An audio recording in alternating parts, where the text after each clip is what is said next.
पाकिस्तान में भी कपास की चुनाई का आगाज होते ही खेतों की रौनकें बहाल हो जाती हैं। खेत खलियानों में हर सू खवातीन की बड़ी तादाद हमें कपास की चुनाई में मसरूफ दिखाई देती है। ज़माने कदीम से ही कपास की चुनाई के लिए मेहनतकश खवातीन का ही इंतखाब किया जाता है। ज़राअत के शोबे में बेबहा तरक्की और मशीनी इजादात के बावजूद कपास की चुनाई के लिए खवातीन के जरिए चुनाई को ही मौसर और पायदार समझा जाता है। इसीलिए पाकिस्तान में ज़राअत के शोबे में खवातीन का किरदार इंतहाई अहमियत का हामिल है, जो कि मर्दों के शाना बशाना काम करके मुल्की तरक्की में अहम किरदार अदा कर रही हैं।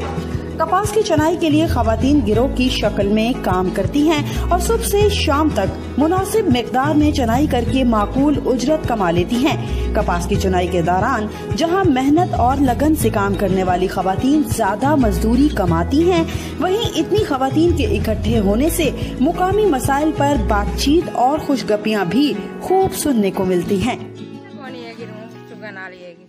हर काम में मशीन कर जाती है, रूह नहीं चुक सकती है। फैक्ट्रियां बनिया ने जो कुछ होया सारे उत्थे सवाने पे काम नहीं गए।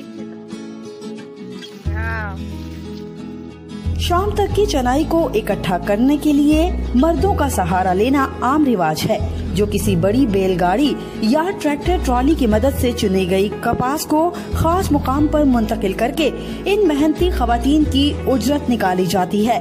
फिर अगले रोज यही माकूल चुनाई का सीजन मुकम्मल होने तक जारी